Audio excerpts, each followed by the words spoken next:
ဇိုလပြည့်နေဘေကူတိုင်ဘေကူမြို့ဥဒ္ဒါမြို့သစ်ချမ်းမြေရိပ်မြိုင်ကျောင်းတိုက်အတွင်းသို့ဥပုသ်တရင်သီလကျင့်သုံးခံယူဆောက်တည်ရန်ရောက်ရှိလာကြကုန်သောဥပုသ်တရင်သည်ပေါင်းတို့အားဓမ္မဒါနအမတဒါနအနေအားဖြင့်ပေးလူဟောကြားအပ်သည်မြတ်စွာဘုရားရှင်ကိုရောမြတ်ကြီး၏အပြင်အောင်ခြင်း၈ပါးတရားတော်အောင်ခြင်း၈ပါးတရားတော်ကိုဘုန်းကြီးတို့ဥပုသ်တပတ်လျင်တစ်ချိန်ညတစ်ချိန်ကြဖြင့်ခေါ်ပြီးတော့ဓမ္မဒါနအမတဒါနပေးလူမှာဖြစ်ပါတယ်တရားတို့အောင်ခြင်း၈ပါးဓမ္မကတာဒေသနာမောကြားသိမိမနာကြားသိမိမှာတရားပိုင်ရှင်ဖြစ်တော်မူတဲ့ဘုန်းတော်ရောက်ပါသခင်သဗ္ဗညုဘုရားရှင်ကိုရမကြီးကိုရိုသေစွာလှုပ်ချီမိုးရှိခိုး၍ဓမ္မသဘင်စတင်ဖွင့်ကြရအောင်အလုံးပရိသတ်ပေါင်းသူတော်ကောင်းတို့ကလှုပ်ချီပြီးတော့ဘုရားရှင်ကိုရမရဲ့ဂုဏ်လေးကိုအာယုံပြုနေပါဘုရင်ကဓမ္မသနပလင်ဌာနကနေပြီးတော့ဘုရားရှင်ကိုရမအားခြေကျိုးကိုရောပူဇော်အပ်တဲ့နမကာရဘုရားရှင်ကိုဖြင့်ဘုရားရှင်ကိုပူဇော်၍ဓမ္မသဘင်စတင်ပွင့်ကြရအောင်မာရံရခံကရံသောရံစိတ်သမနိဝစသစ္စကံနာဂံပကံဇီနောဇီနိဟောတုမေဇယမင်္ဂလံမာရံရခံကရံသောရံစိတ်သမနိဝစသစ္စကံနာဂံပကံဇီနောဇီနိဟောတုမေဇယမင်္ဂလံဇီနောအောင်တို့တကားတို့၏အထွတ်တမို့အုပ်ဆောင်ဘုံခေါင်ဘုံများရှင်တော်များဘုရားသည်မာရင်စာဂိရိမေခလာရှင်မဟာကိုလင်းသွားတက်စီပလင်ကြီးဝဲလေကြီးမိုးကြီးပြဘူးမင်းနဲ့မောင်ကြီးတတံဓာလမကျွင်းပြက်ကခွဲ့လျက်အချင်းသိတ္တပလင်မြတ်မအမြန်ထလောစိတ်မြညိုလွင်ဘောဓိမင်းနှင့်ပလင်တော်ကထေရှားပင်သင်္ဃမဆိုင်ငါသာပိုင်ဟုဆွဲကင်လက်နဲ့ရဲစင်းမဲ့ဖြင့်အောက်ထဲဝန်းရန်သောညာအောင်အသံဟေကျွေးမရင်ကျေးသည်ယံဘေတသိမာနမင်းကို၎င်းယခင်စာဒါမောလှံမောမိကြီးမိုးကိုရွာမျိုးသွန်းချရံမိကြသောဒေါသပြင်းထန်ငါဗိမာန်မှာအမြန်ထွက်သွားနေအာသည်တရားကင်းกว่าကြံကြုတ်စွာသာအာဃဝကဒေသထံပြင်းဘလူးမင်းကို၎င်းကစင်စာအစွဲထက်ချွန်အရဲ့မွန်လျက်ရှင်ချစ်တဲ့နင်းသုံးလူမင်းကိုအတေအကြဝိညာဉ်ပြအောင်ထိုးသံအငါတတ်မိလာသာတောင်ရှိနီနီနာလာဂီတိလို့ခေါ်တဲ့စေမြောင်ကြီးကို၎င်းသောရင်စာတောင်ဤပင်ခရီးဝေးကွာသုံးယူသနာကိုလင်စွာပြေးစွမ်းတော်မြိုင်တန်ကလူဖန်းလက်ဖြသိအောင်တတ်၍နန်းရကကြောမွေမေတော်ကိုမြင်တော်စိုက်ဓာဖြင့်လိုက်၍မကိုက်ထွတ်တင်ဘုရားရှင်ကိုအတေရှောင်းဝေးဘဲကြောင့်ပြေဟုဒါရီပြကတမီလာသည့်အင်္ဂုလိခေါ်သခိုးကျော်ကို၎င်းစိန်စမနိစာအလွန်ကောင်းကျင်ဒိဋ္ဌိညစ်တို့အပြည့်ရှားကြံမကောင်းညာဖြင့်စီမံဆုံးဖြစေလွတ်လာ၍ပရိသတ်ထဲအရှက်ကွဲအောင်ဆွဲတတ်စွာစိတ်ဓမ္မဟုသင်ညာဟောထုတ်မိမယုတ်ကြီးကို၎င်းတစ္ဆကင်းစာမစင်မပြူဒိဋ္ဌိယူဖြင့်မြည်တို့ကိုများမှန်မချပဲဝါဒချင်းပြိုင်သူကပိုင်အောင်အနိုင်လွန်းမို့အယူဆိုသည့်ဒိဋ္ဌိမျိုးမိုင်တစ္ဆကပရပိုက်ကို၎င်းနာဂင်စာဒေါသလွှမ်းမို့မျက်စောင်းထိုးကအယိုးကြည်မွဖွဲပြကြသောတေသထံပြင်းနန္ဒောပနန္ဒအမည်ရှိတဲ့နဂါမင်းကြီးကို၎င်း ဘဂင်စာဉာဏ်မြင်ကင်းกว่าအတ္တသာဟုမိစ္ဆာလွှမ်းမှုအယူဆိုသည့်တကူအယောင်ထိန်ပြောင်းညီညီပကဗြဟ္မာကြီးကို၎င်းအာဇိနီဒိဋ္ဌိကိုချဒေါသကိုပယ်မန်းွယ်ကိုချိုးသရာဖြိုး၍ရှစ်ခုဒုက္ခပြားပြားကြောင်းဆုံးမသွန်သင်အောင်ဝဲတော်ဆင်ခဲ့လေပြီဧဒေနသစ္စာဝဇေနဤသို့ဘုရားရှိမြားဖြင့်ဘုံခုံကျေးဇူးကုန်ကိုယုံကြည်မရွေးနှလုံးသွင်းလျက်အောင်ခြင်းရှစ်ချက်ကုံတော်နဲ့ကိုနှုတ်မြင်ပေါ်ကြားသစ္စာစကားကြောင့်မေဘုရားတပည့်တော်အားတေတုံမကံသောတာဒအိန္ဒရာစိမ့်၍ကျင်ကျင်ညွနုဓမ္မယုံပလီဥသို့ရွှေမျိုးတရာဆက်ရောက်လာကြသည့်သင်တရားနာပရိသတ်ပေါင်းသူတော်ကောင်းတို့အားဇယမင်္ဂလံအောင်အတိတ်နှင့်အောင်နမိတ်ဝေဖြာအောင်တေဇာပေါင်းသည်ဟာတုစင်စစ်မသွေဖြစ်တော်မူပါစေတည်း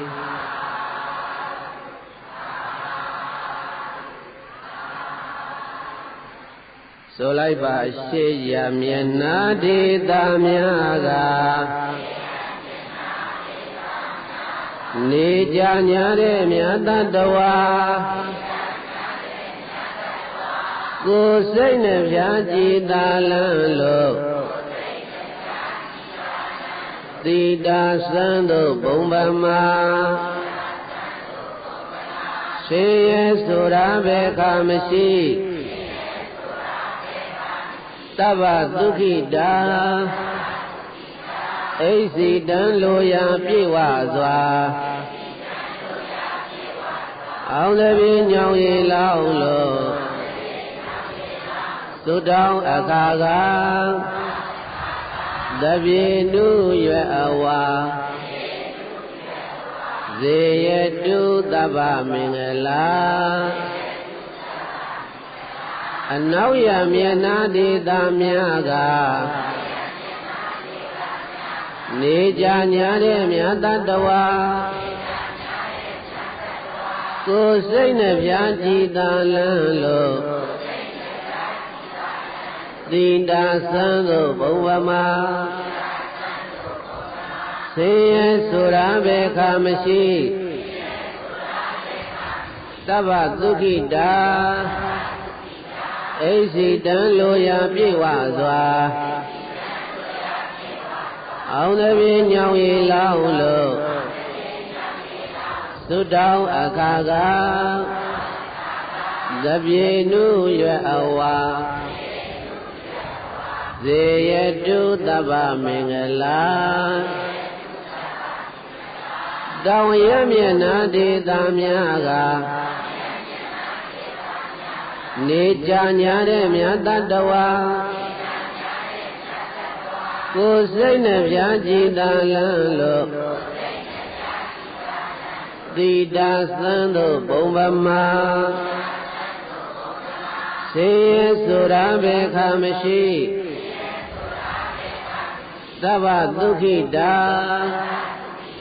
အိစီတံလိုရာပြေဝစွာအောင်တပြေညောင်ရည်လောင်းလို့သုတောင်းအခါကတပြေနုရွယ်အဝါဇေယတုသဗ္ဗမင်္ဂလာမြောက်အရာမျက်နာဒေတာများကနေကြညာတဲ့မြတ်တဝါကိုယ်စိတ်နဲ့ဖြာကြည်သာလန်းလို့သီတာစံတို့ဘုံဗမာသေရဲဆိုတာပဲခါမရှိတဗ္ဗဒုက္ခိတာအိစီတံလိုရာပြေဝစွာအောင်တပြေညောင်ရည်လောင်းလို့သုတောင်းအခါကတ သပြေနုယအဝါဇေယတုတပ္ပမင်္ဂလာသဗ္ဗိတိယဝုဝဇန္တုသောကောရောဂဝိနာတတုမာတေဘဝန္တန္တရာယသုခိတိကယုကောဘဝသဗ္ဗိတိယလုံးစုံသောဘေးဥပယောဂအန္တရာယ်ဟူသည်များပေါင်းတို့သည်ဝိဝေဇန္တုဆောင်လွယ်ပြောက်ပြကြပါစေကုန်သောကောသသောကတရားသည်၎င်းရောဂောသကအနာယောဂသည်၎င်းဝိနာတတုပြောက်ပြပါစေအန္တရာယအန္တရာယ်ပေါင်းတို့သည်မဘွန်တုမကြမရောက်ကြပါစေကုန်လေဒုက္ခိဒုက္ခိတာကိုစိတ်နှဖျားကျမ်းမာချမ်းသာဝမ်းသာကြကုန်သည်ဖြစ်၍ဒီကာယုကတယတံကိုကြော်လန်းနိုင်ကြကုန်သည်ဘဝတုဘဝန္တု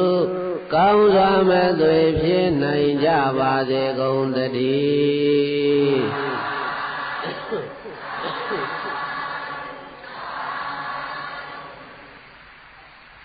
မေတ္တာအာဇိတမေတ္တာပဋ္ဌာနာများပြုပြီးတော့ဒီနေ့ဘုန်းကြီးတို့ဓမ္မသဘင်ကိုစတင်ပြီးတော့ပွဲပါတယ်လက်အုပ်ကလေးတွေအောက်ချထားပြီးတော့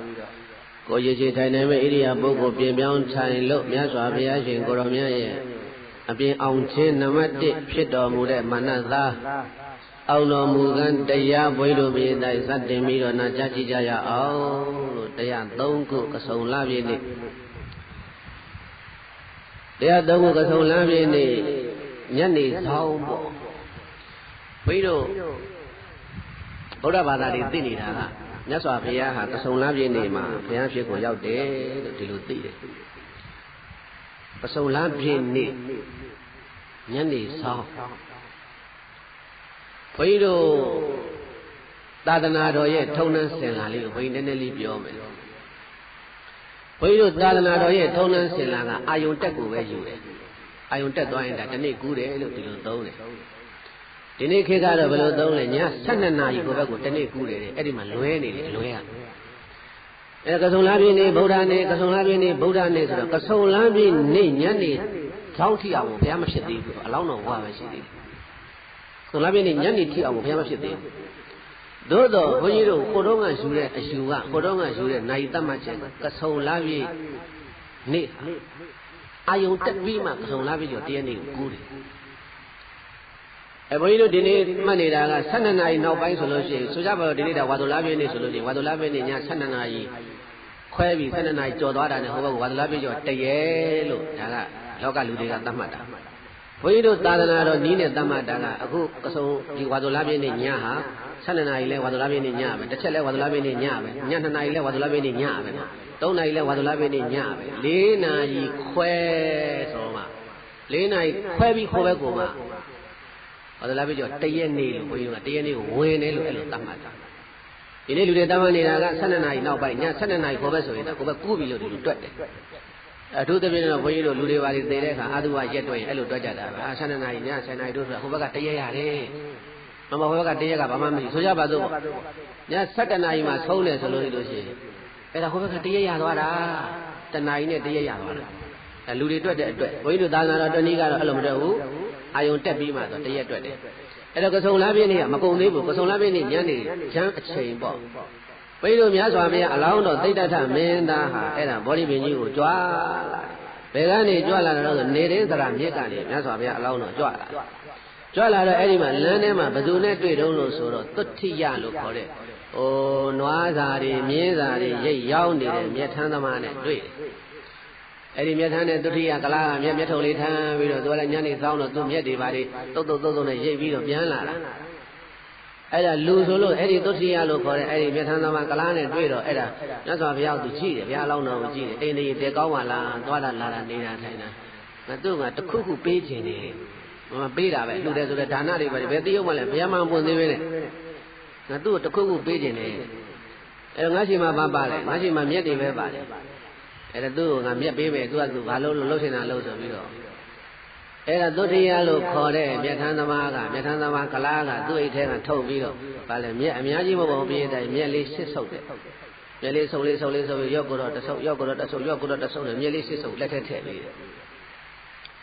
အဲ့ဒီမြက်လေးရှစ်ဆုပ်လက်ထက်ထည့်ပြီးတော့အဲ့ဒီမြက်ရှစ်ဆုပ်ကိုယူပြီးတော့ ဘုရားလောင်းတော်သိတ္တရမင်းသားကဘယ်ကိုလာလဲဗောဓိပင်ကြီးရှိကိုလာတာအဲ့ဒီဗောဓိပင်ရောက်တဲ့အခါကျတော့ဗောဓိပင်မှာငါထိုင်တရားအခင်းမပါဘူးအဲ့တော့ဘာလို့မဒီမြက်ခင်းပြီးတော့ထိုင်မယ်ဆိုပြီးတော့ဘုရားလောင်းတော်သိတ္တရမင်းသားကအဲ့ဒီမျက်ရှိစုပ်ကိုကင်ပြီးတော့အဲ့ဒီဗောဓိပင်ရင်းမှာမျက်တွေကိုဖြန့်ချလိုက်တာအခင်းဖြစ်နေနေကထိုင်ပေါ့ဒီနေ့ကိစ္စကားနဲ့ပြောရင်တော့အဲ့ဒါဖြန့်ချလိုက်တာစိတ်တွေကလည်းဒိဋ္ဌံလိုက်တယ်ငါဒီနေရာမှာတရားအထုတ်မလို့လာတာအဲ့ဒါဒီနေရာမှာငါအတွက်ထိုင်တရားတစ်ခုပေါ်ပါစေဆိုပြီးတော့အဲ့လိုဒိဋ္ဌံပြီးတော့အဲ့ဒါကျဲချလိုက်တဲ့အခါမှာအပရာဇိတရွှေပလင်တဲ့ဒါကလည်းမြေကြီးခွဲပြီးတော့ပလင်ကြီးဝါကနေဆိုပေါ်တက်လာတာအပရာဇိတလို့ခေါ်တဲ့ရွှေပလင်ကြီးပေါ်လာတယ်အဲ့ဒီမျက်ခြေစုပ်ကိုအကြောင်းပြုပြီးတော့ဘုရားသစ္စာဒိဋ္ဌံဆိုတာအဲ့ဘုန်းကြီးတို့ဒီဘုရားနေကြတာတင်တဲ့အခမ်းအနားတွေမှာဘုရားနေကြတာတင်တဲ့အိမ်တွေမှာဟဲ့နေစာမြက်ကလေးထက်နေစာမြက်ကလေးကိုးစီးထက်နေစာမြက်ကလေးကိုးစီးထက်ဆိုတာဓမ္မကြီးလာရောက်တယ်ဘုရားနေကြတာတင်ဘာတွေလုပ်ရမလဲဘုရားအဲ့ဒီနေစာမြက်ကလေးထက်နေစာမြက်ကလေးထက်ဆိုတာအဲ့နေစာဆိုတာမြတ်စွာဘုရားဗောဓိပင်ကြီးမှာနေကထိုင်အဖြစ်နဲ့ပြည့်တိုက်သုံးသွားတဲ့သုတ္ထိယလို့ခေါ်တဲ့မြတ်ထမ်းသမားလှူတဲ့မြက်ကိုအာယုံပြုပြီးတော့အဲ့ဒါထဲ့တာပါပဲနေသာမြက်ထဲ့တယ်ဆိုတာကတော့အဲ့ဒါထဲ့ရနေတာနေအဲ့ဒါပါတယ်အဲ့ဒါအဲ့ဒီအပရာဇိတရွှေပလင်ကြီးပေါ်လာတော့ထိုရွှေပလင်ထဲမှာဗုဒ္ဓရှင်တော်မြတ်ဘုရားအလောင်းတော်သိတ္တရမင်းသားကြီးသတင်းသုံးပြီးတော့အဲ့ဒီမှာဘုရားသားကြီးပြောတယ်ငါဒီအရေးမြတာကျွမ်းကြံပါသေးငါခန္ဓာကိုယ်မှာအရေးတွေပဲကြံပါသေးတော့နောက်တကငါခန္ဓာကိုယ်မှာအကျော်တွေပဲကြံပါသေးတော့နောက်တကငါခန္ဓာကိုယ်မှာအယိုးတွေပဲကြံပါသေးတော့နောက်တကငါခန္ဓာကိုယ်မှာသွေးသားများပင်ခန်းချောက်သွားပါသေးတော့ဘုရားမဖြစ်သမျှတရားမှတ်တော့မယ်တရားမှတ်လို့အရေးပေါ့အရေးလေးတွေပဲကြံတော့မယ်အပေါ်ကအရေးတူအရေးပါတာအရေးလေးတွေပဲကြံတော့အသားတွေအကျော်တွေအယိုးတွေအသွေးတွေသားတွေခန်းချောက်သွားပါသေးငါချစ်မယ်လို့ဆိုပြီးတော့ဘုရားလောင်းတော့ဆုံးဖြတ်ခြင်းရှကိုင်ဆိုလိုက်ပါပြည့်တဲ့အရေးမြသာကြံပါစေဖယားဖြစ်အောင်ကျင့်မယ်လေအကျော်မြသာကြံပါစေဖယားဖြစ်အောင်ကျင့်မယ်လေအယိုးမြသာကြံပါစေဖယားဖြစ်အောင်ကျင့်မယ်လေသွေးသားများပါခန်းစီပါငါမှကျင့်မယ်လေအဲ့ဒါဘုရားလုံးတော်ကြီးအပရာဇိတပလင်မော်တက်ပြီးတော့အဲ့ဒီလိုစိတ်ထဲမှာဆုံးမြခြင်းချနေရာချစ်တမလင်ခွေခါကလေးဖြောင်းဖြောင်းထားပေါ့ဗျာအလောင်းတော်သူတရားစအားထုတ်တော်မှာဟုတ်အဲ့ဒီချိန်မှာဘိသယဟာဗုဒ္ဓလောင်းတော်အပရာဇိတရွှေပလင်ဗောဓိပင်အောက်ရောက်ပြီမနေ့မိုးတော့အလင်းရောက်လို့ရှိရင်ဘုရားဖြစ်တော့မယ်လို့စัจ java လာတိုက်တာတောင်းကနတ်မြမာတွေသိတဲ့အခါကျတော့အဦးဆုံးရောက်လာတာဘယ်သူတော့ဆိုတရားမင်းကြီးတဲ့ပြည်သားတရားမင်းကြီးကနတ်ပြည်ကနေကမ္မကနာပြေးဆင်းလာသူ့လက်ထဲမှာအတောင်120ရှိတဲ့ဝိဇယုတ်တရလို့ခေါ်တဲ့ခရုသင်းကြီး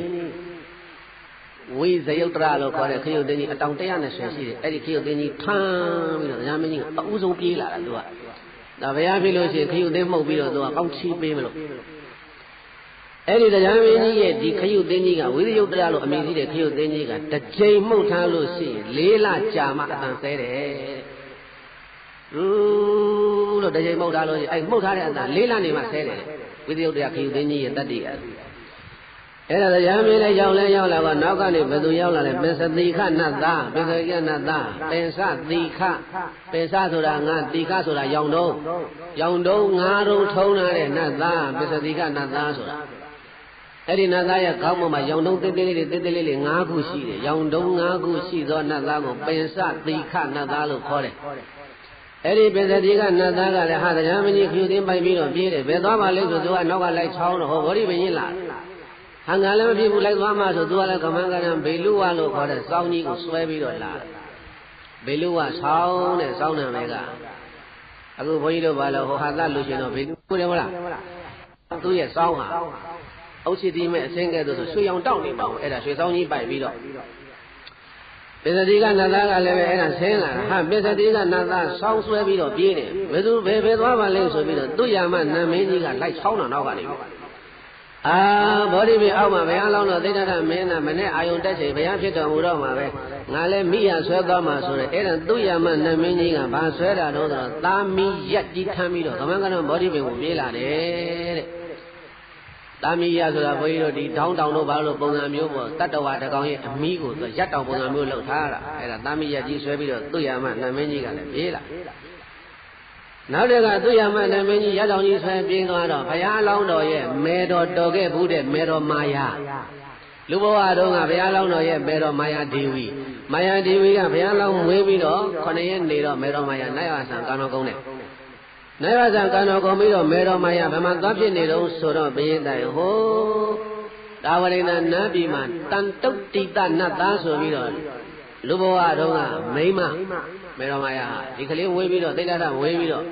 သေသွားတာအဲ့ဒါပဲရောက်လဲနတ်ပြည်မှာတန်တုတ်တိတနတ်သားဆိုပြီးတော့သူကနတ်သားသွားဖြစ်နေတယ်နတ်သမီးမဟုတ်ဘူးသူကနတ်သားသွားဖြစ်တဲ့အခါကျတော့ဟာဘာပါလေးဆိုလမ်းကြီးတော့ဩငါသားတော့ဘောဓိပင်ရင်ခြေရင်ကတ်လို့အပရာဇိတပလင်တော်ထက်ဝက်ဖွဲ့ကသတင်းသုံးနေပြီတရားမှတ်တော့မယ်ဘုရားဖြစ်တော့မယ်ငါလည်းပဲသွားပူဇော်အောင်မဆိုပြီးတော့သူကတန်တုတ်တိတနတ်သားမေတော်မာယာတစ်ဖြစ်လေတန်တုတ်တိတနတ်သားကဗရမယရက်ကြီးထမ်းပြီးတော့ဘောဓိပင်ရင်ပြေးလာတယ်ဒါဘယ်နှယောက်ရှိပါပြီတို့လည်းနားထောင်တော့ဘယ်နှယောက်ရှိမှန်းမေးတရားမင်းရဲ့ပစ္စတိခရဲ့သူရမနတ်မင်းရဲ့တန်တုတ်တိတရဲ့ဘယ်နှယောက်ရှိပြီလဲ4ယောက်ဟာနတ်ပြည်မှာယုံနဲ့နတ်တွေဟိုပြေးဒီပြေးနဲ့ပြေးနေတယ်ဘာဖြစ်ပါလဲဆိုပြီးတော့ပြေးတိုင်းဩဗြဟ္မပြည်ကသဟံပတိဗြဟ္မမင်းနဲ့ဘာဗြဟ္မမင်းနဲ့လဲသဟံပတိနာမကေနဗြဟ္မေနဆိုတာဟောဓမ္မစကပောဒနာသုတ်တံမှာပါပြီးသားအဲ့ဒီသဟံပတိဗြဟ္မမင်းကြီးကတခါလူပြည်လှမ်းကြည့်တော့ဘုရားလောင်းတော်သိတ္တထမင်းသားဘောဓိပင်အောက်ပရာဇိတပလင်တော်သတင်းသုံးနေပြီမကြခင်ဘုရားဖြစ်တော့မယ်ငါလည်းရဆွဲပြီးတော့သွားမှာပဲဆိုပြီးတော့သူကဘာယူလာတော့ဆိုတော့သုံးယူသနာရှိတဲ့ဖြည်းပြူကြီးတဲ့ဖြည်းပြူကြီးထမ်းပြီးတော့တခါတည်းဘောဓိပင်ရင်ကိုပြေးလာပြန်ပါမေးသားကြီးအဲ့ဒါနတ်ပြည်ဗြဟ္မပြည်မှာယုံနဲ့ဖြစ်နေတာဟိုနဂါပြည်ကကာလနဂါဘာနဂါလဲပြေးတာကာလနဂါမင်းကစောတုန်းကသူကနိုးသွားတာကဒီမယမဟုတ်ဘူးကဆုံလားမင်းနေ့လေလောက်ကဘုန်းကြီးတို့မြတ်စွာဘုရားအလောင်းတော်သိတ္တထမင်းသားကအဲ့ဒီသူဇာတလူတဲ့ရွှေခွက်ကြီးနဲ့အဲ့ဒါကဏ္ဍနိုးစွမ်းဖုံးပြီးတော့မလုပ်လဲရေမျောလိုက်တာနေရင်းတရာမြစ်သေးကိုဘုရားလောင်းတော်ရဟနာရွှေခွက်မျောတာနေရင်းတရာမြစ်သေးကိုအဲ့ဒီရွှေခွက်ကဘာဖြစ်လဲဒါကြတဲ့လိုက်နေလေးတွေပုတ်ပြီးတော့သမုဒ္ဒရာအောက်ကိုမြုပ်သွားတာဒါဘုရားတိုင်းမျောရတယ်ရွှေခွက်မျောတယ်ဆိုအဲ့ဒါဟိုမှာရှေ့ကပွင့်တော်မူသွားတဲ့ကကုသနာဘုရားကောဏကမဏဘုရားကသဗ္ဗဘုရားရွှေခွက်၃လုံးကအောက်မှာရောက်နေပြီလားအဲ့ဒီပုံမှာဂေါတမဘုရားလောင်းတော်သိတ္တထမျောလိုက်တဲ့ရွှေခွက်ကသွားပြီးတော့ဖိတော့လှိုင်းနဲ့ဖိချလိုက်တဲ့အခါရွှေခွက်ချင်းသွားရိုက်တာအဲ့ဒါဘာဖြစ်လဲထောင်းနဲ့ငါးပြီမှာဆူးနေတာအဲ့ဒီချိန်မှာဘာလုပ်လဲကာလနဂါမင်းကအိတ်နေတာ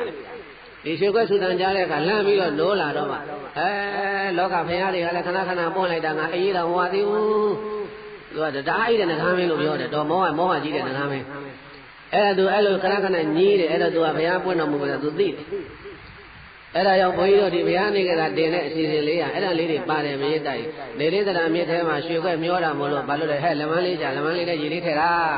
နေရင်းတရာမြစ်ပုံတရံလောက်တာအဲ့ဒါခလမကြီးခွက်လေးထည့်တာကြီးလင်မလေးထည့်တာဆိုအဲ့ဒီကြီးလင်မကဘာလောက်တာလဲဟိုသူဇာတလူတဲ့ရွှေခွက်ဒီနေ့ရွှေသေးက6သိန်းကျော်နေတော့ဘယ်လိုရွှေခွက်လုပ်လို့ရမလဲ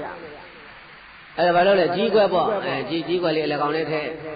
ဓမ္မကြီးတွေဒကာကြီးတွေလက်ထဲကြီးပြားကိုပြားဆုံးထားဆိုပြီးကြီးပြားကိုသားဆိုတော့ဘုန်းကြီးကထဲဆိုရင်ထဲဆိုတောင်းနဲ့ထဲတယ်နဂါးကိုနှိုးနေတာ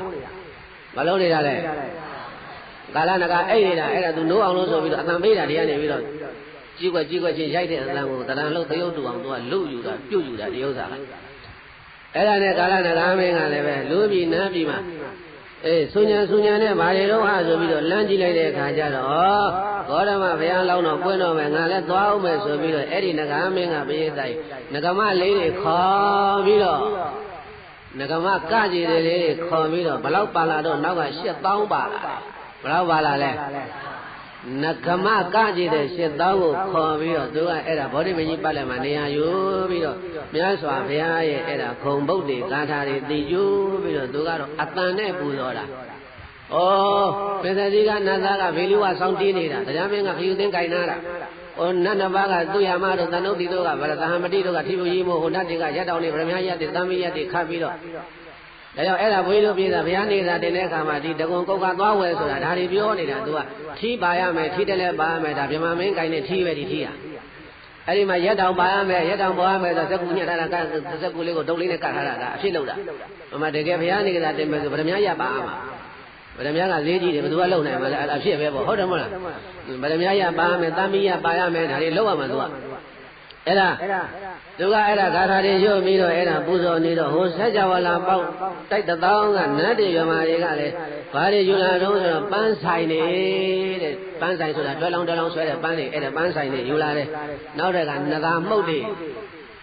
နတ်တပြူတွေကိုအမှုတ်တွေလုပ်ထားတဲ့နတ်နိုင်ဖြစ်သောနဂါမှုတ်တွေအဲ့ဒါတွေဘာလို့လဲကောင်းကင်ကနေကျဲမယ်ဆိုပြီးတို့ကလည်းဖလားတွေလည်းထဲ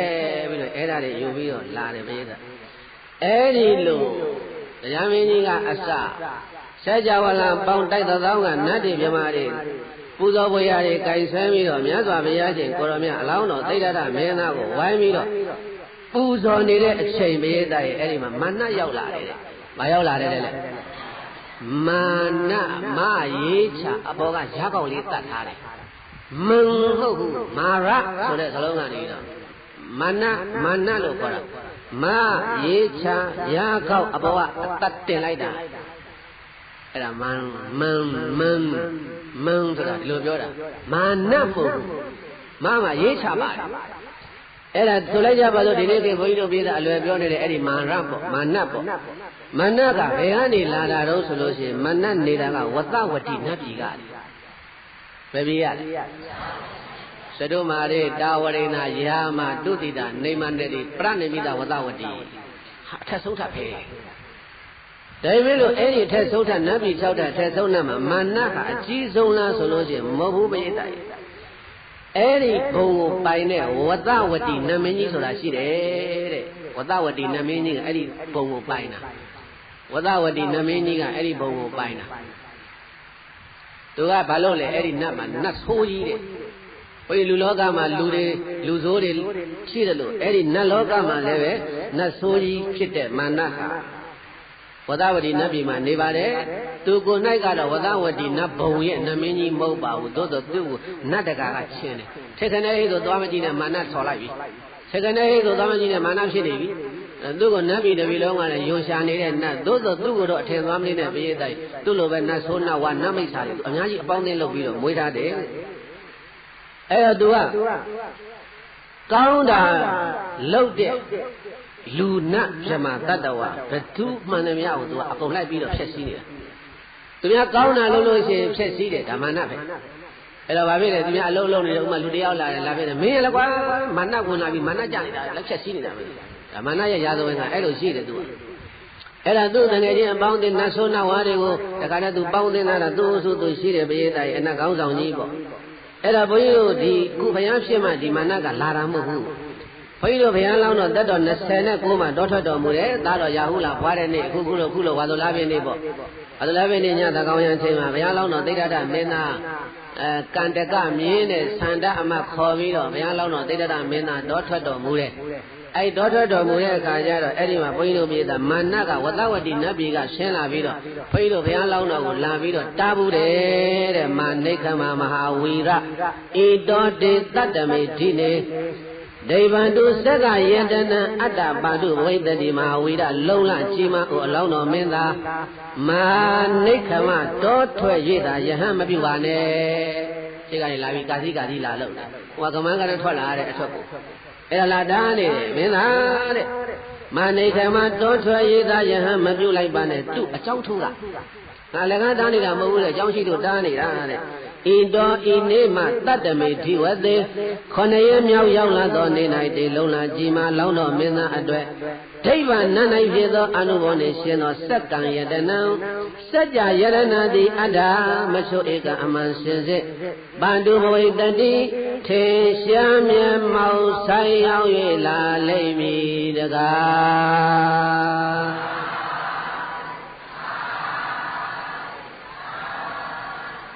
ဘုရားလောင်းတော်တောထွက်တဲ့နေ့မှာပဲလာပြီးတော့မာနသားကတားတယ်သိတ္တထမင်းသားတဲ့စိတ်ကူးမလွဲ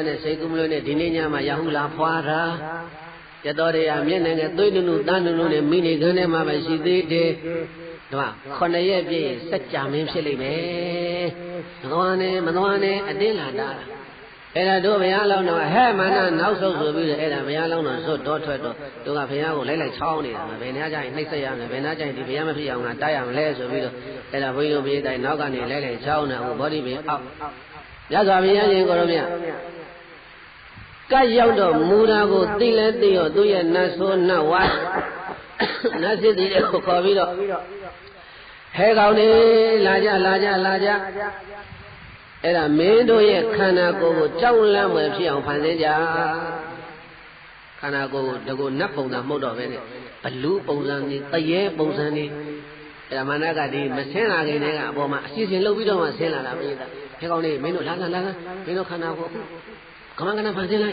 bây giờ phán thế nào lại chọc thế lớn gì ai dùng gì để phải ông phán thế bây giờ tay áo của lên nè tầm yêu cái ngã nào lại cái giá rồi sử dụng bây giờ tại tôi cô đây ngã lên về sử dụng là tay áo ngã rồi chỉ để cái gì mình là xin gì của xin là dùng bao tất thầu là bao tất thầu về về mà là ngã ya phản thế lại nhà về mà là ngã ya phản thế này ấy đi lên tất thầu mà lên nè tầm yêu phản thế này thì bây giờ đào bây giờ là bây giờ tân bây giờ bao nhiêu chạy lên nè bao thì bây giờ ngã ya lên dùng bao tất thầu mà lên nè bao tất thầu phản thế mi rồi na số nào quá thì sử dụng bây giờအဲ့ဒါဆင်းလာလိုက်တာမာနနောက်ကပါလာတဲ့နတ်ဆိုးနတ်ဝါနတ်ဘလူပရိသတ်ဟာဘယ်လောက်ရှိတော့ဆိုလို့ရှိရင်အရှိကိုကြည့်ရင်12ယူဇနာရှိအနောက်ကိုကြည့်ရင်12ယူဇနာတောင်ကိုကြည့်ရင်12ယူဇနာမြောက်ကိုကြည့်ရင်12ယူဇနာဗောဓိပင်ကြီးကိုလည်းကောင်းမှထားအရှိကိုဆိုရင်မိုင်နဲ့ပြောရင်ပြေးတိုင်း56မိုင်ရှိတယ်ဒီကနေရံကုန်မကဘူးအဲ့ဒါမာနပရိသတ်ကဒီကနေရံကုန်မကဘူးအဲ့ဒါ56မိုင်ရှိတယ်အဲ့ဒီထဲမှာသူပရိသတ်အပြည့်အရှိကို56မိုင်အနောက်ကို56မိုင်တောင်ကို56မိုင်မြောက်ကို56မိုင်အပေါ်မှာ9ယူဇနာရှိတယ်မနပရိသတ်ဝိုင်းတိုက်ကြီးချခဲ့နဲ့ညာသံပြီးပြီးတော့អော်လာတဲ့အသံတွေကမြေပြိုတဲ့အသံလိုပဲတဲ့ယူဇနာပေါင်း1000ဝေးတဲ့အရက်ကကိုကြားနေရတယ်ဒါတော့များပြီးတော့အသံဆိုးအသံနဲ့ကြီးနေနဲ့អော်တဲ့အသံကိုကြားတော့ပရိသတ်ရေអော်လာလိုက်တာကလည်းတကားနဲ့ဒီနဲ့ကြီးညာသံပြီးပြီးတော့တက်လာတဲ့အသံကိုသောကမြတ်စွာဘုရားအလောင်းတော်ကိုပူဇော်နေတယ်တရားမင်းကြီးရဲ့ပစ္စတိခရဲ့သူရမရဲ့တန်တုသီတရဲ့တဟံပတိရဲ့ကာလနဂရဲ့တို့ကလည်းဘယ်လိုဖြစ်တော့ဟာဟဲ့ဒီလောက်တော့ကြောက်စရာကောင်းတဲ့အသံတွေမြေပြိုတဲ့အသံတွေကြားရတယ်ဆိုအရင်ဥဆုံးလာတဲ့တရားမင်းသူအရင်ဥဆုံးခရုသင်ကြီးထားပြီးတော့ပြန်ပြေးနေတယ်ဘယ်တော့အားကိုရတဲ့တရားမင်းတို့ဆိုတာရှိတာသူအရင်ဥဆုံးရောက်လာတယ်အဲ့ဒါသူခရုသင်ကြီးကြောပေါ်ပြီးတော့မာနကံလည်းကြားလည်းကြောက်တရားမင်းကကောက်ပါအောင်တခါနဲ့တာဝတိနာနတ်ပြည်ပြန်ပြေးဟောမင်းဆိုင်ဗြဟ္မာမင်းကြီးကလည်းအဲ့ဒါသူ့ထီးပြူကြီးကိုဟောစัจ java လာတိုက်အစွန်းမှာပြစ်ချထားခဲ့ပြီးတော့ဘလောက်တောင်ကြောက်စရာကောင်းလို့ဆိုတာရှိတယ်ဒီထီးပြူကိုဗြဟ္မာပြည်ရောက်ကိုပြန်မသိနိုင်တော့ဘူးမာနကိုကြောက်တာအဲ့ဒါစัจ java လာတိုက်အစွန်းမှာသူ့ထီးပြူကြီးထားပြီးတော့ပြန်ပြေးတယ်ပေစတိခကလည်းသူ့စောင်းကြီးပိုင်ပြီးတော့နတ်ပြည်ပြန်ပြေးသူရမကလည်းသူ့သမီးရကြီးထမ်းပြီးတော့နတ်ပြည်ပြန်ပြေးမဲတော်ဖြစ်တဲ့တန်တုဒ္ဒိတနာသမဲတော်မာယာဝင်စားတဲ့တန်တုဒ္ဒိတနာသကလည်းပဲသူ့ဗရမရဲ့ကြီးတကလည်းထမ်းပြီးတော့ပြန်ပြေးရောပြန်ပြေးတော့ဘုရင်သားရေအဲ့ဒီမှာကာလနဂါကျန်နေတယ်ဘယ်သူကျန်နေလဲကာလနဂါမင်းကလည်းသူကအောက်ကနေမော့ကြည့်နေတာဟာတရားမင်းလည်းလှစ်ပြီးကြိုသေးထမ်းပြီးတော့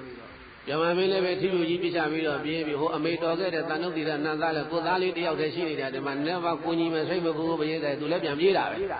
အနုဒ္ဒိတကလည်းအဲ့ဒါနဲ့နဂါမင်းကလည်းပဲသူနတ်သမီးကားကြည့်တဲ့တွေကိုဟဲ့ကြဲမပြောဘူးနဂါရှူတိုးမျက်နေကဲနဲ့မျက်ဆောင်ထိုးပြတယ်ဟဲ့မမျက်လက်ကိုပြီးဒါလက်ကြဆိုပြီးတော့အဲ့ဒါသူနတ်ကားကြည့်တဲ့ဘုရင်သားတွေအကုန်လုံးခေါ်ပြီးတော့ဟောမြေအောက်ထဲဝင်ပြေးပြီးတော့မင်းစီသီကလို့ခေါ်တဲ့နတ်နဂါဗိမာန်မှာဘယ်လိုသွားနေတယ်အောက်မိလို့လေကာလနဂါမင်းကအဲ့ဒါမျက်နာကိုလက်နဲ့အုပ်ပြီးတော့သပြန်အိတ်နေတယ်တဲ့တော်အိတ်မဲ့တဲ့နဂါမင်းပဲနော်အဲ့ဒါသူမျက်နှာကြီးကိုလက်လေးနဲ့အုပ်ပြီးတော့အဲ့ဒါခွေလေးသပြန်အိတ်နေတယ်ကြိုက်ကြည့်တမ်းပရိသတ်ကြီး အဲ့တော့ဘုန်းကြီးတို့မြတ်စွာဘုရားနာမှာတရားမင်းနတ်တွေမြမာတွေကာလနာသားတွေဘယ်သူမှမရှိတော့ဘူးအဲ့ဒါဗောဓိပင်ကြီးရဲ့ဘုရားလောင်းတော်ရဲ့ပလင်ရဲ့ဒါပဲကြံတော့တယ်အနာမှာတရားဝင်မရှိတော့အဲ့တော့မနတန်လာမယ်ဆိုတာကိုဘုန်းကြီးတို့ဘုရားလောင်းတော်သိတ္တထမင်းသားကြိုပြီးတော့မသိဘူးလားလို့မေးရင်သိပါတယ်တဲ့ဘယ်လိုဖြစ်လို့မာနလာမယ်ဆိုတာဘုရားလောင်းတော်သိတ္တထမင်းသားကြိုပြီးတော့သိတာတော့ဆိုလို့ရှိရင်တဲ့မာနမလာခင်တည်းကကောင်းကင်မှာရာထောင်မကတော့ဥက္ကာပြန်နေကြလာတယ်တဲ့ကောင်းကင်ကနေပြီးအလင်းအဆိုင်ခဲကြီးတွေပြုံးဆိုပြုတ်ကြလာလိုက်ပြုံးဆိုပြုတ်ကြလာလိုက်ဘုရားလောင်းတော်သိတယ်ဟာကောင်းကင်ကနေဥက္ကာပြန်အဆိုင်ခဲကြီးတွေပြုတ်ကြနေတယ်မိကိုယ်တွေထပြီးတော့မှောင်လာတယ်တဲ့သမုဒ္ဒရာနဲ့မဟာပတိမြေကြီးပြင်းထန်စွာလှုပ်လာတယ်မြေတွေနဲ့လှုပ်လာတယ်ရေတွေနဲ့လှုပ်လာတယ်မြေထဲကရေတွေကပြောင်းပြန်စီးတယ်တဲ့ရေတို့မြေဒီမှာမြင့်ရန်ကနေနေရကိုပဲစီးတယ်မာနလာကန်ကြီးကြတော့ဘာအတိတ်ဆိုနမိတ်ဆိုတွေပြတော့ဆိုတော့နေရကရေတွေကမြင့်တဲ့ရှိပုံစံပြီးတော့ပြန်တက်ကုန်တယ်အဲ့ဒါတောင်တွေပြိုတဲ့သစ်ပင်တွေမုံတိုင်းတွေတိုက်တဲ့ကောင်းကင်မှာရှိနေတဲ့နေမင်းကြီးတွေဘယ်ပြောက်သွားမှမသိနေမင်းအယောင်လည်းပျောက်သွားတယ်နောက်တစ်ခုကခေါင်းပြတ်ကြီးနေတဲ့ကောင်းကင်မှာဆောက်သွားနေတာတဲ့ဒါနမိတ်ဆိုးတွေပြတာမင်းတိုင်အဲ့ဒါမုံတိုင်းတွေထမ်းတယ်တိုက်တယ်အဲ့ဒါနမိတ်ဆိုးပဲအဲ့ဒါကောင်းကင်မှာရိတ်ခနဲ့နဲ့ခေါင်းပြတ်ကြီးတွေသွားနေတာတွေ့တယ်ခန္ဓာကိုယ်တစ်ပိုင်းပြတ်ကြီးတွေသွားနေတာတွေ့တယ်အဲ့ဒီလိုကြိုတင်နမိတ်တွေပေါ်ပြီးတော့မှမာနကရောက်လာတာမာနမလာခင်အဲ့ဒါတွေကြိုတင်နမိတ်တွေပြတယ်အဲ့ဒါနဲ့ခုနကတော့မာနလည်းရောက်လာတော့အဲ့ဒီနတ်တွေမြမာတွေတရားမင်းတို့ကိုလုံးထွက်ပြေးတော့မြတ်စွာဘုရားအလောင်းတော့သားခေါင်တို့ရဲ့အလယ်မှာတင့်တဲစွာစံတော်မူနေတဲ့ရှင်သေမင်းကဲ့သို့ငြိမ်ပြီးတော့ဘုရားလောင်းတော်နေတယ်အဲ့တော့မာနနဲ့နတ်ဆိုးတွေကဗောဓိပင်အရေးအောက်ကိုဗောဓိပင်ကဘုန်းကြီးထင်တယ်ပေါ့လေခြာလင်း9000လောက်ရှိမှထင်တယ်ဗောဓိပင်ကြီးကအကြီးကြီးပဲခုလည်းအိန္ဒိယမှာရှိနေသေးတာပဲဗောဓိပင်ကြီးကနှစ်ဖက်သုံးဖက်မှာမကတော့အဲ့တော့သူအရေးကဟောတော့ကတော်တော်များများအပြင်ကိုထွက်လိမ့်မယ်ထင်တယ်အဲ့ဒီအရေးအောက်ကိုတော့မဝင်ရဲဘူးတဲ့အလောင်းတော်ရဲ့ရှစ်တဲတဲ့ကနေပြီးတော့စစ်မတိုက်ဖဲလို့စစ်မတိုက်ရဲလို့မာနကသူဘယ်ကနေတိုက်တော့ဆိုတော့ဘုရားအလောင်းတော်နောက်ကျောကနေသွားတိုက်တာသူပရိသတ်ကတော့ရှင်းမှရှိတယ်သို့တော့ခေါင်းဆောင်လှုပ်တဲ့မာနသည်မြတ်စွာဘုရားနဲ့မျက်နှာချင်းဆိုင်စစ်မတိုက်ရဲဘူးအဲ့ဒါဘာလို့လဲဘုရားပလင်နောက်ကဗောဓိပင်ကြီးနောက်ကနေသူသွားပြီးတော့ဘုရားကိုသူဒီလိုနောက်ကနေသူစစ်တိုက်မှာကိုစစ်တိုက်မှာဆိုတော့သူပရိသတ်တွေကလည်းကြီးနေတယ်သူဆရာကြီးဘယ်လိုစပြီးတော့ထွင်းမလဲဘယ်လိုစတိုက်မလဲဆရာကြီးစတိုက်ရင်နောက်ကနတ်ဆိုးနတ်ဝါးတွေကလည်းသူတို့ကလိုက်ဖို့လို့အရှင်သေးကိုအဲ့ဒါနဲ့မာနကိုအကဲကနဲ့လျုံမတော်ထောင်ဖန်သိပြီးတော့ရောက်လာတော့အဲ့ဒါနောက်ကနေပြီးတော့နေရာသွားယူတယ်မာနကမတိုက်သေးဘူးနောက်ကနေနေရာရင်ယူတာဒါတော့ဘုန်းကြီးတို့ဘုရားလောင်းတော်ကစဉ်းစားတယ်ဒီအချိန်မှာငါအဖေလည်းမရှိဘူးမိတို့တော့ဂေါတမီကလည်းကပိလုကြံခဲ့တယ်ညီလေးဖြစ်တဲ့အနန္တာတို့အနုရုဒ္ဓတို့သန္တာတို့လည်းပဲညီကောင်မောင်နှမတွေအကုန်လုံးကပိလုကြံနေခဲ့တယ်နတ်တွေမြမာတွေလည်းတရားမှမရှိဘူးငါရဲ့ပရိသတ်အချမ်းရဟာငါဖြစ်ခြင်းဖြည်းဘူးခဲ့တဲ့ပါရမီ10ပါးဘုရားကအဲ့ဒီမှာအလောင်းတော်အားကိုးရရှာတာကိုချိန်မှာရွှေမျိုးအားကိုးလို့လည်းမရဘူးနတ်မြမာအားကိုးလို့လည်းမရဘူးငါရဲ့အားကိုးရဘာလဲပြန်ကြည့်လိုက်တဲ့အခါမှာငါဖြစ်ခြင်းဖြည်းဘူးခဲ့တော့ပါရမီ10ပါးတဲ့ဘာလဲမရေးတိုင်းဒီမာနကိုငါဘလို့တွန်းလာမလို့ဆိုရင်ပါရမီ10ပါးလက်နဲ့10မျိုးဒါနပါရမီကစပြီးတော့ဖြစ်ခြင်းရှိဘူးခဲ့တဲ့အဲ့ဒီပါရမီ10မျိုးကိုပဲငါလက်နဲ့တပုံတရံထားပြီးတော့ဒီမာနကိုတိုက်မှဖြစ်မယ်လို့ဆိုပြီးတော့အဲ့ဒါဘုရားလောင်းတော်ကအဲ့ဒီလိုစိတ်ကူးရပြီးတော့ပါရမီတော်တွေကိုဆင်ញင်တာပါရီဆင်ញင်တာတဲ့ဒါကြောင့်ဘောဓိမူလေးပလင်ကံမိမာရံသသေနာအာဟုရံကဟိတဝပါရမိန်ခက်ကံယောဇိနာတိသယုတ်သောသဗ္ဗေဝေရိဗံတွာနောင်သောတေတုဇယံဝရံသယုတ်သောလောကရတိုက်တဲ့ခရိုင်မှာဘယ်သူပဲပြိုင်အောက်နိုင်သောပွဲပွေရဲရင်တဲ့တတ္တိတုပင်အောင်မမှုသခင်ကျင်တော်ဘုရားရှင်ကိုရောမြတ်ကြီးသည်ဗောဓိမူလေမြေပြဥခိုင်မန္တိုင်တိရိမောရိသင်္မေမပင်ချေရင်၌ ပါလင်ကမိနဝရကိုယ်သွဲပြိုကျွယ်ရောင်လျံလောင်ခမန်းလင်းထိန်၍နဝင်းအိစပန်းဖြင့်တလန်းဆန်းနေတော်မူရာယရဏမြုတ်တေကျတရေညိုရုပ်ထိုဆုံးမလာပြီသောပလင်မွေဌာန၌နေသိန်သောလေးသစ္စာဖူးကိုင်ကိုခူးနိုင်အောင်ခူးမယ်လို့ရည်စူးခြင်းဒိဋ္ဌံဖြင့်စိတ်တန်တန်ဆန်းနေတော်မူလျက်သာဇေနအာဟုရံဝဲ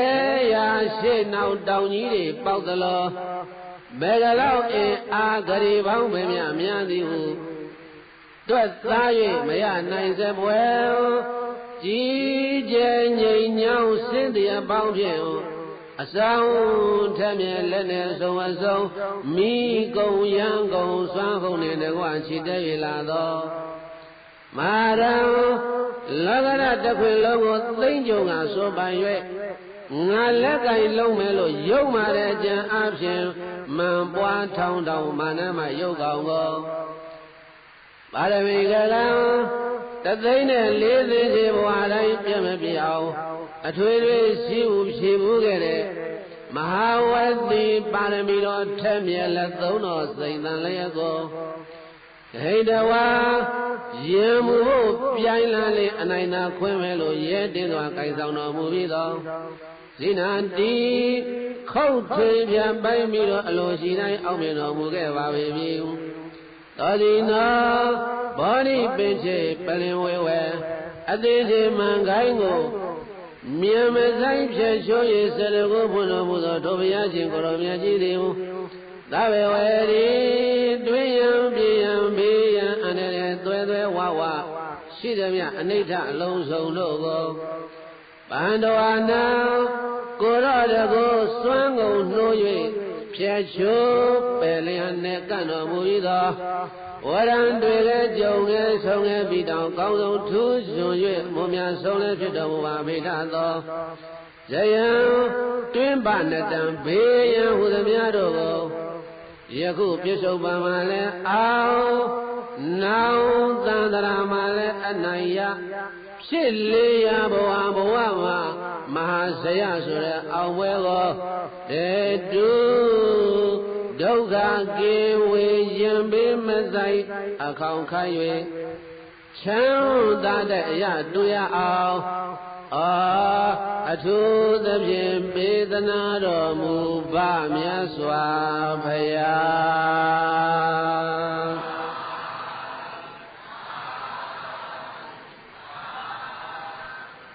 အဲ့ဒီလိုမာနမင်းကြီးကပေးတတ်တယ်မြတ်စွာဘုရားရှင်ကိုတော်မြတ်ရဲ့အလောင်းတော်သိတ္တတာမင်းသားနာကနေနောက်ကနေဆွတ်တိုက်မဲ့ကြံတော့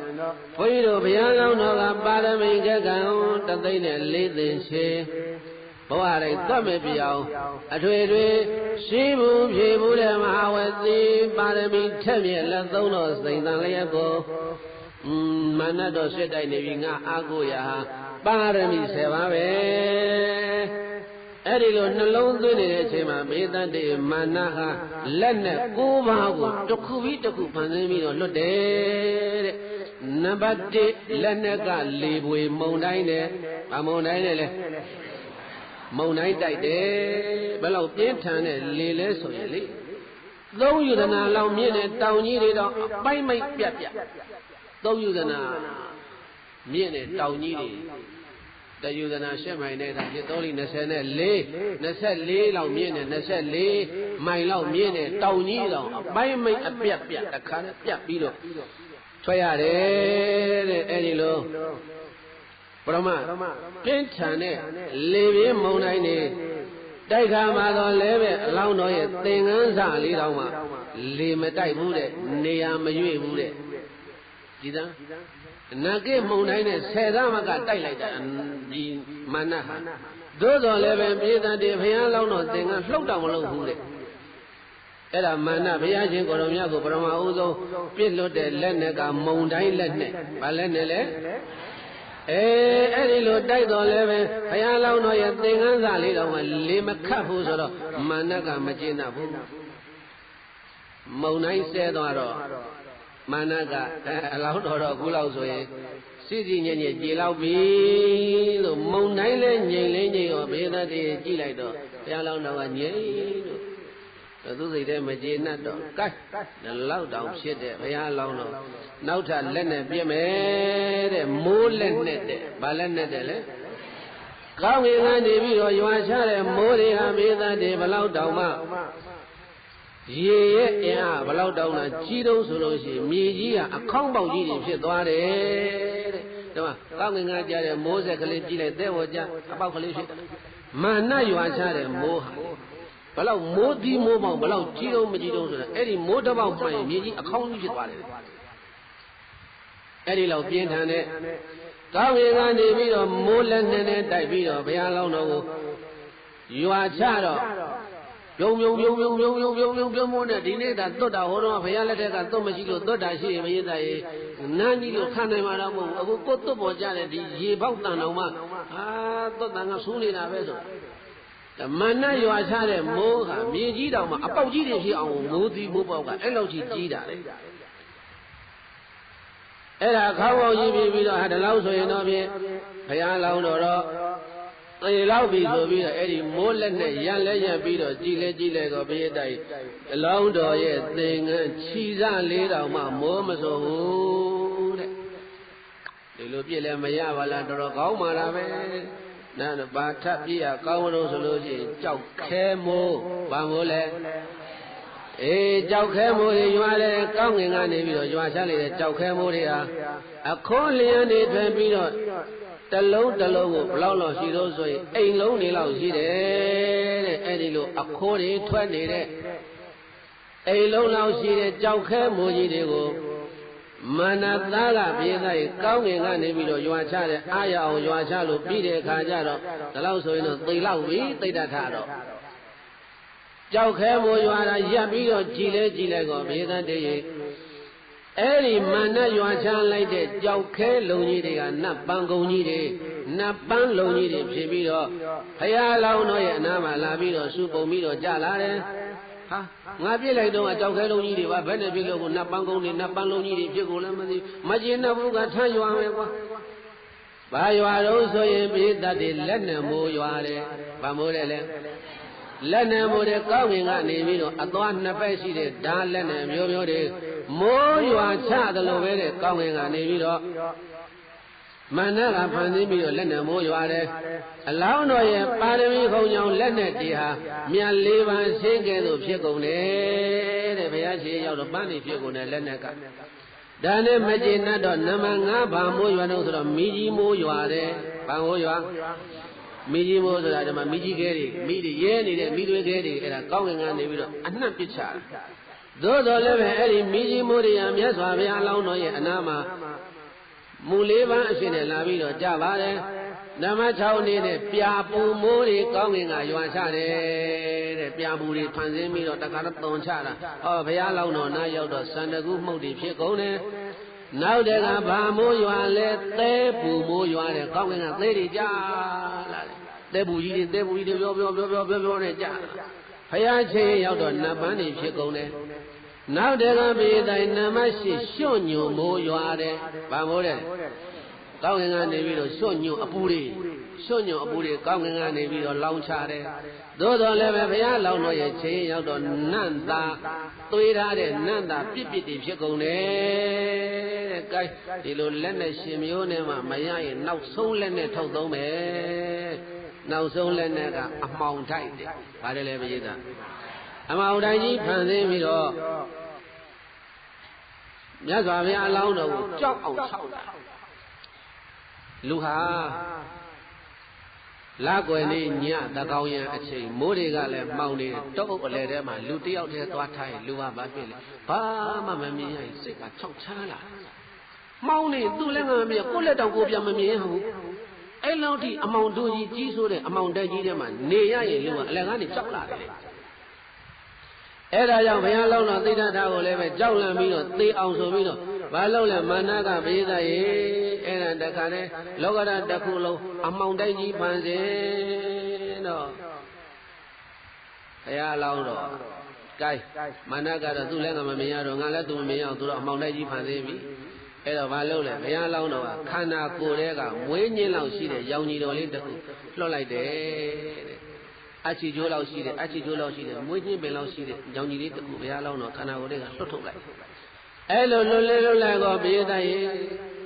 မနတဖန်ဆင်းတဲ့အမိုက်တိုက်ကြီးကပြောင်းလို့အလင်းရောက်လာတယ်အဲ့တော့မကျေနပ်တဲ့မနတကကောင်းကင်တစ်ခုလုံးကိုမိကိုယ်တွေထောင်းတခါတည်းဖန်ဆင်းမိုးတိမ်မရှိဘဲနဲ့မိုးချိုးတွေပြည့်မကျေနပ်ဘူးမနဘုရားကိုတော်ကိုမကျေနပ်တာဘိယတရေအဲ့ဒါမိုးတိမ်မရှိဘဲနဲ့မိုးချိုးတွေရာထောင်မကအောင်ပြည့်အဲ့ဒီလိုလုံးတော်လည်းပဲအလောင်းတော်ကိုတစုံတရာထိခိုက်မှုမရှိဒီတခါတော့သိတ္တထမင်းသားရဲ့ဥကောင်းမြေသို့ပြတ်ကျွေတရားစေမယ်လို့ဆုံးဖြတ်ပြီးတော့နောက်ဆုံးလက်နဲ့ဖြစ်တဲ့ပြေတိုင်ဆက်လက်နဲ့ကိုလွတ်ပါတယ်ဆက်လက်နဲ့တဲ့ဘာလက်နဲ့တဲ့လဲသူတကောနဲ့လှုပ်ထားတဲ့ဆက်လက်နဲ့ကိုလွတ်တယ်တဲ့အဲ့ဒီဆက်လက်နဲ့ရဲ့တကောနည်းနည်းပြောမယ်မနတ်ရဲ့လက်ထဲမှာရှိတဲ့အဲ့ဒီဆက်ရန်တရားလက်နဲ့ကြီးရမြေကြီးတွေကိုပြစ်ချလိုက်လို့ရှိရင်အဲ့ဒီမြေကြီးမှာ12နှစ်ကြာအောင်မြေမျက်မပေါက်တော့ဘူးဘလောက်ပူပြင်းတဲ့လက်နဲ့တုံးဆိုအဲ့ဒီမနတ်ရဲ့ဆက်လက်နဲ့ကြီးကိုမြေကြီးတွေပြစ်ချလိုက်12နှစ်တိတိအဲ့ဒီနေရာကွက်ပြီးတော့မျက်မပေါက်တော့ဘူးတဲ့ကောင်းငင်ကိုပြည့်ရင်12နှစ်တိတိမိုးမရွာတော့ဘူးတဲ့မြင်းမို့တောင်ကိုပြည့်ရင်မြင်းမို့တောင်နှစ်ချမ်းကွဲသွားမယ်အဲ့ဒီလောက်အစွမ်းတဲ့လက်နဲ့တင်တဲ့တက္ကနဲ့ဘုရားကိုဒါနောက်ဆုံးထုတ်သုံးလို့တာပရိသတ်ကြီးအဲ့ဒါလက်နဲ့ပြစ်တော့ကောင်းဝင်ကနေမိုးကြိုးတန်ကြီးလိုဂျုံနဲ့အတန်ကြီးပေါ်လာပြီးတော့အဲ့ဒီဆက်လက်နဲ့ကြီးရဘုရားလောင်းတော်ရဲ့ခြေရင်းမှာရောက်လာ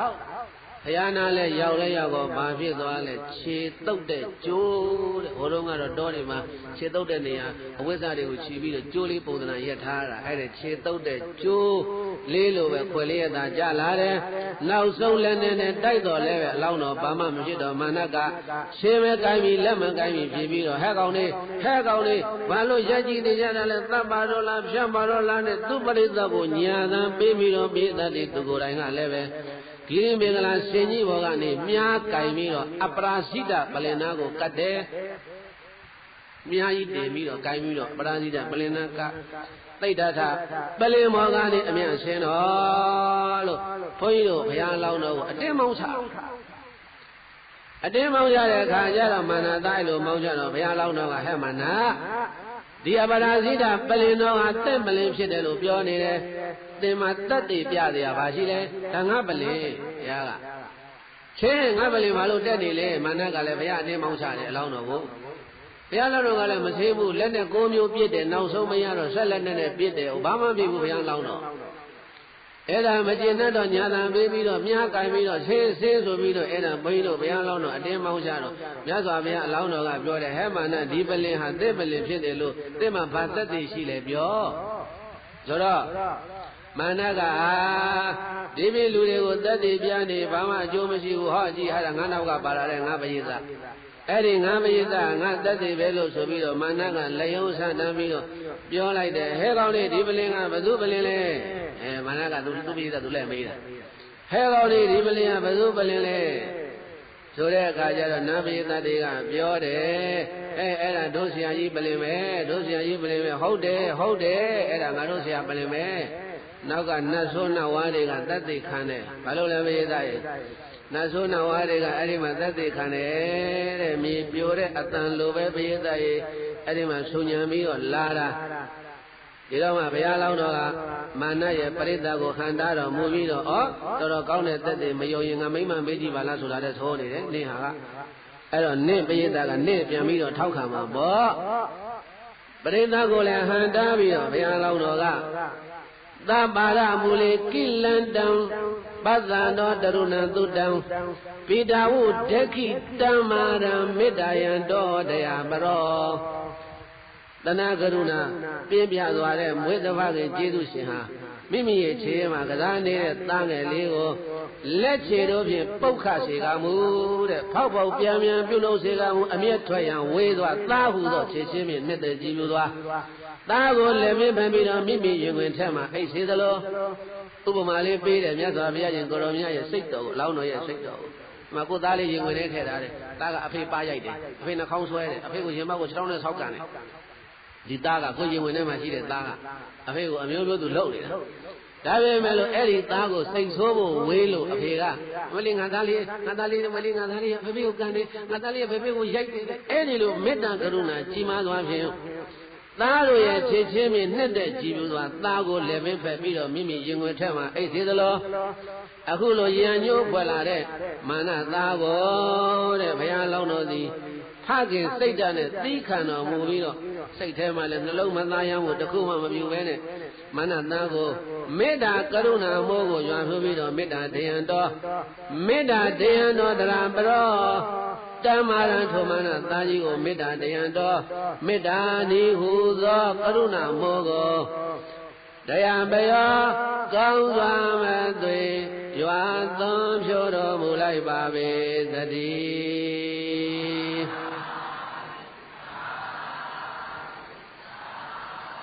မေတ္တာစိတ်ဓာတ်ဖြင့်ဘုရားလောင်းတော်ကကြည်တော့အိဇံတော်သာသဗေကမေစင်္ကမာမိဣတောစီတောအိဇံတော်လောကတံတုံမိအတ္တဘာဝေနသာတယိဘုရားကပြန်ပြောတယ်မေတ္တာစိတ်နဲ့ဟဲ့မနာဒီမှာမင်းငါအလိုရှိလို့ရှိရင်လေငါတိတ်တိတ်လေးလှုပ်ချင်မုံကြီးစီအတွင်းမှာငါဈဉ္ညာလျှောက်နိုင်တယ်ငါအလိုရှိတဲ့အခါမှာလောကဓာတ်စัจ java လာတိုင်ကြီးတစ်ခုလုံးဝတော့လေမိမိရဲ့ခန္ဓာကိုယ်ဖြင့်ဖုံးတာနိုင်တယ်အေတေသဗ္ဗေကဟေတဝါစုံနေတုံအစ္စရာယမိအဋ္ဌိဌာမဗလံမရှံပါဏကတောနရုစတိဟမနာနေနဲ့တကွာနစ်စစ်စီဘိုးပါအလုံးတို့ကိုဖန်ယူပြီးတော့လက်ဖြောက်များဖြင့်မှုံညံ့ပြုတ်နိုင်တဲ့စွမ်းကားမှရှိတယ်ဓမ္မမာန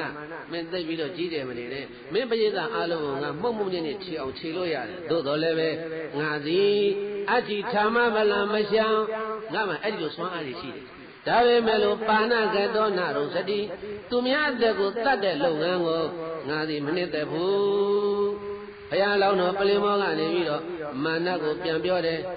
ဣမတာဂန္တုပါဒသာအာဝုဒေနမလေနာကေယမရှံဟိတေနပါပေနသံလာပောပိနရုစတိ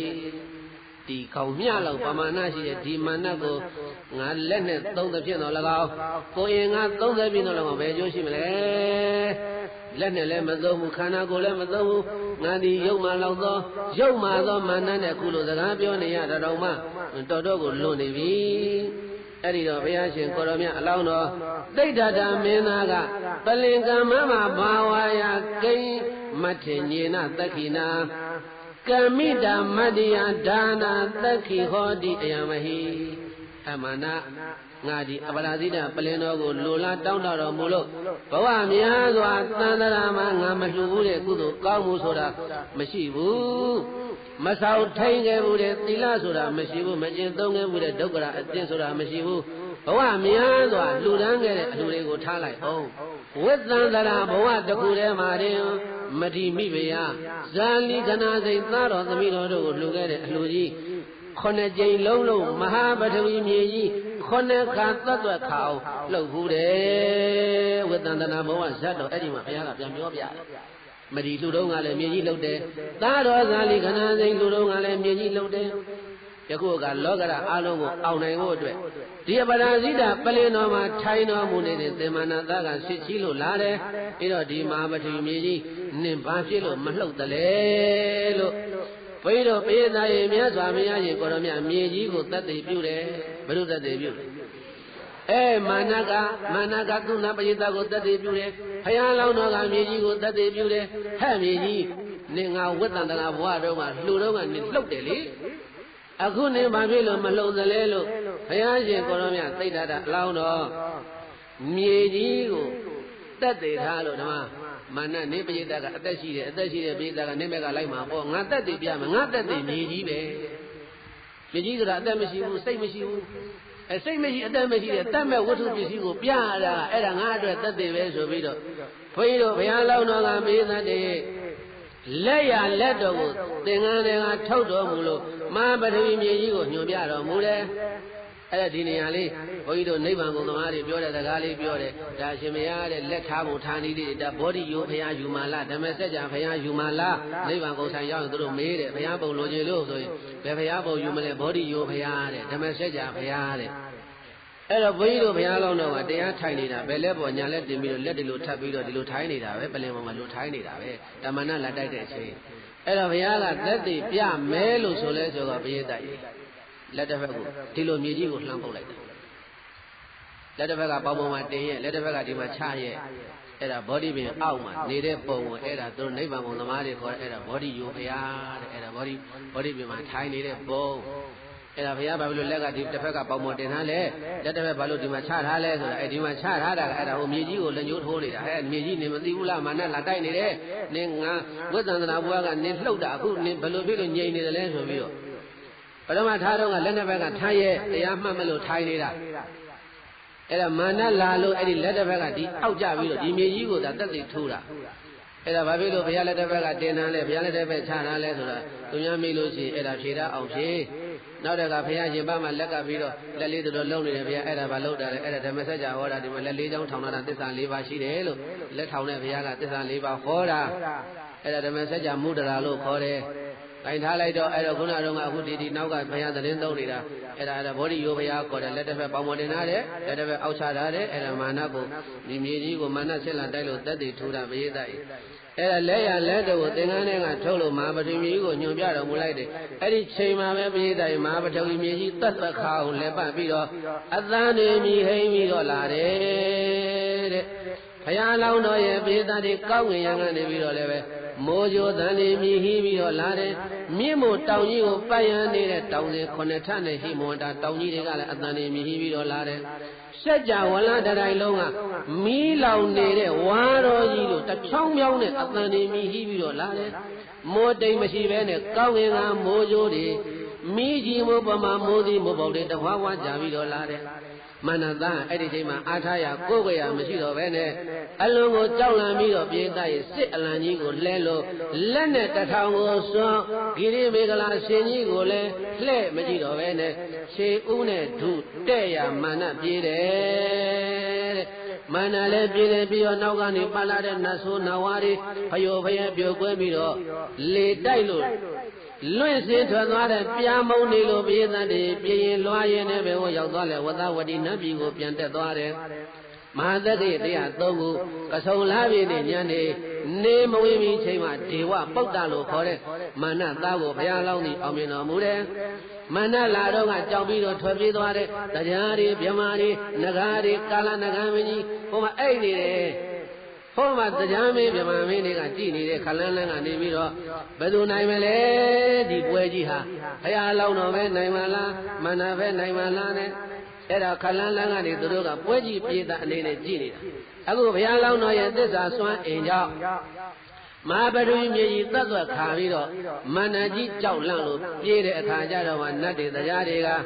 ဇယောဟိဗုဒ္ဓံသီရိမတောအယံမာရသသပါပိမတောပရာဇယောဩဃောသယောဘောဓိမန္တေပမောဒိတာဇယံတရာနာဂကနာမဟိတိသောအယံတမရှိကဲမန်းပြီးတဲ့သက်ရှိကဲ့တွင်ဤမြေပြင်နှင့်ကောင်းငယ်ရိုင်ကျူဤအောင်မြင်မှုထိုးကြည့်သည်ကသီရိမတောအရှင်ကိုရောမြတ်ကြီးဤသာလျံဇယောလူမင်းနာမင်းမြမမင်းတို့ကောင်းတင်ချိန်ညံအောင်ဝဲတော်ခံယူခြင်းပေသည်ပါမိမတော်ရုပ်မှညဉ့်ညံပညာကမ်း၍အန္တစေစေဧကံဖြစ်သောမာရသဇာဘောဓိမကိုက်ပလင်မြိုက်ကိုသိမ့်ပိုက်ယူမည်စစ်ကြီးချီ၍ရှစ်တီငြိမ်ညောင်းမြေပြင်ဆောင်များချိန်မောင်းတိုက်ခိုင်လာသောမနသာဤကပရာဇေယောဘုံရှိန်ကိုကြောက်တက်ကိုခောက်၍နောက်သို့ပြန်ကြုံရန်စမြုပ်ကိုမတုံနိုင်ပဲဘုံမုံလဲ၍ရှင်ပွဲရှုံးနေခြင်းပါပေသည်ဒီသတ္တေအဲ့ဒါနတ်တွေနဂါတွေတရားတွေမြမာတွေအကုန်လုံးဆူလာပြီးတော့ဇယောဟိ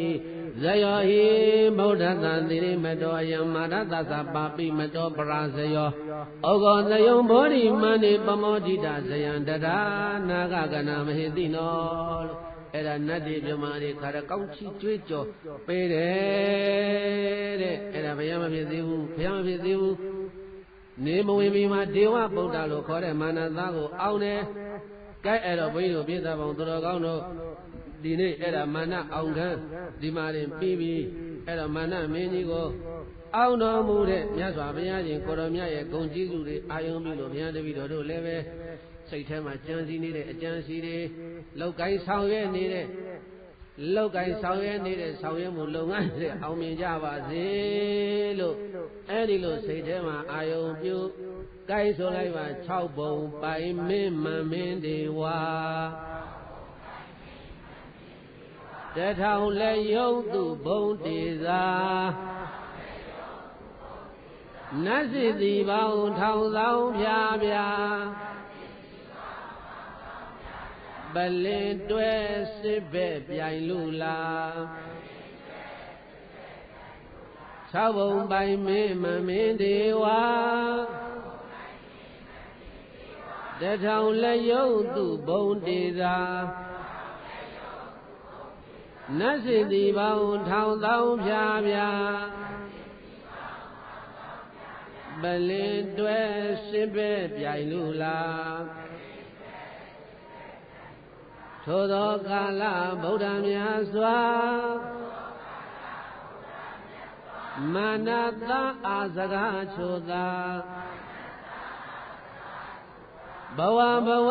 ဒါနဖြာဖြာပလင်တွဲရွှင်လျက်ငါပြုလာ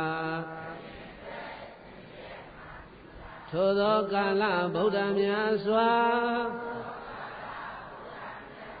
မာနတအာစကားချိုသာဘဝဘဝဒါနဖြာဖြာပလင်တွဲရွှင်လျက်ငါပြုလာထိုသောဖယားမြတ်ကြသောခါ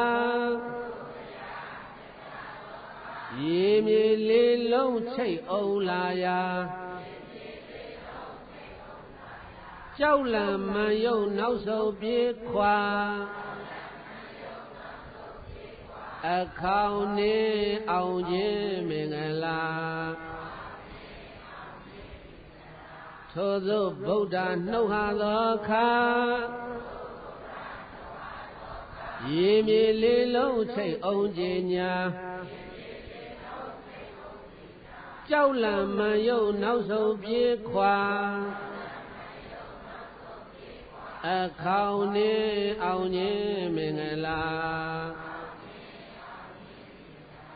မာရံပရမေတ္တကိအသေးရှင်ကိုရွှေပလင်ကတွန်းချမဲ့ဟဲ့လို့အစွမ်းပြကလက်ယုံတစ်ထောင်နဲ့အသက်ဆုံးအောင်ပြစ်ခတ်ဖို့စစ်တပ်ကိုချီ